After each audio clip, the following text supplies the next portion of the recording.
Hey everyone, this is Kevin the Aptrepreneur, and today, this story that we're talking about, I am a couple days late reporting on it. I acknowledge that, but I did wait for a specific reason. I wanted today to be the day that we start talking about Uber's horrible presentation in full detail. You know the one. This is the one where they made a big announcement. Oh, we're going to have something big. You're going to love it. Oh, there's a new app. And they didn't introduce anything about the app, with the exception of, being able to start the trip in poor cellular service areas that drivers could use. Well, here's the interesting thing. A day later, Uber CEO Dara K went on Good Morning America and announced some new features for the app that actually would have been very welcome and well received by the drivers. Why was he sharing this on Good Morning America and not the live stream that was supposed to unite the drivers and let them know that they were listened to and they felt cared for? I don't know, but as you see, it was a huge mistake. We might not even be talking about this as much if this was done on the live stream. And as you can see from this article from Gizmodo, after 9 years and billions of rides, Uber says is now getting serious about safety. You gotta love a headline like that. After almost a whole decade, you're finally gonna get serious about this. On Thursday, again, I told you, it was a few days late, Uber CEO Dara K announced that the ride-sharing company will roll out a number of new safety features to protect both riders and drivers. It's certainly a positive and much-needed move from a company that has resisted introducing these features despite having a past pocketed with sexual assault and murder. Apparently sexual assault and murder would not convince Uber to implement these features. But a Twitter campaign called #LeUber coming back nonetheless. In the blog post, Dara notes that the Uber app will soon have a panic button-like feature. Users will be able to press an emergency button within the app that will connect them with an emergency responder. Users have the ability to send their location to a 911 operator in real time. Drivers will also soon have access to this feature. Interestingly, in a Cosmopolitan profile of former Uber executive Francis Frey from August of last year, Frey said that the company was, quote, working on sensors that would enhance safety. When Gizmodo pressed Uber on the features, they claimed that it was inaccurate, and Cosmopolitan eventually issued in a correction. Wow. So, let's see here. Here's a little video for us. Let's watch it. There's Safety Center, the 911 assistance. You can call 911.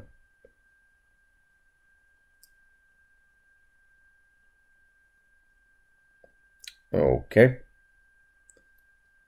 So, got mixed feelings about how that works.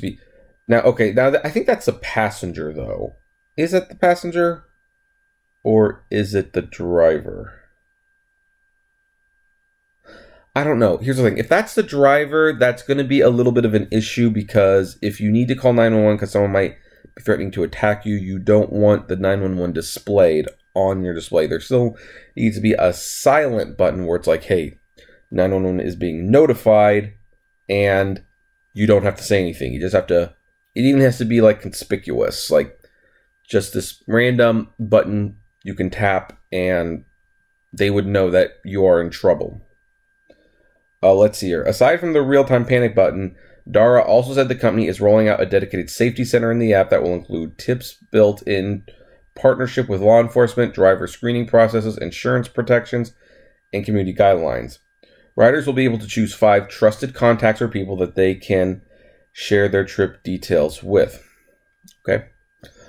Beyond equipping riders with more safety tools, the company will also be amping up its screening process. It will conduct annual background checks in all jurisdictions, as well as get notifications whenever a driver is involved in a criminal offense. Quote, we will investigate and verify any potentially disqualifying information from public records, such as a new and pending charge for DUI, to ensure that the driver is still eligible to use Uber. The CEO made no mention, however, of plans to run fingerprint background checks, which cities across the U.S. have asked ride-sharing companies to do. Now, it should be noted that Uber has actually already started doing this. I got an email from Uber stating that they have redone my background check, and I was fine. So, Yay, I'm still qualified to drive for Uber. That's great. Let's see here. Oh man, I hate it when that happens. Dara added that former U.S. Secretary of Homeland Security Jed Johnson will join the company's Safety Advisory Board as the first chairman of the board, which was formed in 2015. It's great to see Uber getting serious about safety, as Dara's post entitled, and the aforementioned features and updates do indicate that Uber is, in fact, getting serious. One might argue, though, that a company in the business of driving people around should have been serious about safety at its inception, which I agree it should have. So let's get back to this little graph here. We can have that play while we talk. So here's the thing. I am all for this. Totally for this. This is a very, very good thing. So for those of you who say I do nothing but hate on Uber, hey, this is long overdue, and I'm glad to see them doing it. In fact, this is so overdue that last year, after the Las Vegas shootings, I did like a collab video with Driver Girl Driver. We were both sitting in the car and we were talking about safety on the Uber platform, and these are features we discussed. And then at one point, she commented how Uber's a multi-billion-dollar company. They should be figuring this out. We shouldn't have to be figuring it out for them. I'm not going to say they watched our video officially. They probably didn't officially. But pretty much everything we suggested is in this app. So I don't know what to make of that. But it is nice that it's here. And there's a reason Uber has resisted doing this for a long time. The reason Uber did not want to add panic features or emergency buttons is the same reason they don't want to add a filtering option for women who might only want to get female drivers or female passengers. And that would suggest that their product is not safe, which is crazy because Disneyland is the safest place in the world and they still have safety rules. You just need to have safety rules. But Uber didn't want the perception like, oh, the driver could be so bad he might want to murder you, so they have like an emergency call button. No, that should actually encourage you that if someone tries something, you can easily get a hold of law enforcement. Now, again, the one thing I would hope that they change is if this image that we're looking at is from the driver's perspective, that hopefully there's a way to more discreetly call 911 in the event someone is threatening you. I hope. And that you could press a button and 911 is notified that an Uber driver is being attacked in his car and they know he cannot respond or tell where he is. They just got to track the phone. I hope that that becomes the next change. Otherwise, this is actually pretty good information all around. Aside from how long it took for them to implement it, I really like this. But then the other question comes up, why wasn't this announced on the live stream? This would have been huge for the live stream. Now, would it have gotten rid of the complaints about the earnings? No.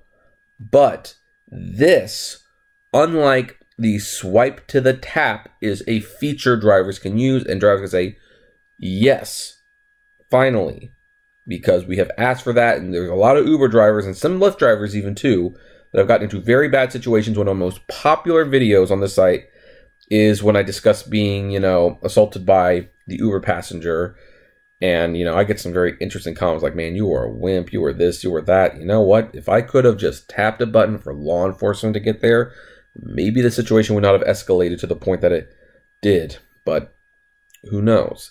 So this should have been part of the live stream. Uber could have gotten the perception that they cared about the drivers if they had done this in the live stream itself, but they didn't, and here we are. So again, I personally am so happy for these changes. I'm glad they're here, but it was too late. Now, what do you folks think? Do you like the features? Do you think they should have done this during the live stream? Do you think it doesn't matter? I'd love to know. Comment below, like, favorite, share, subscribe. If you enjoy the videos I make, consider becoming a Patreon member for $1 a month. And as always, flame responsibly. Have a good one.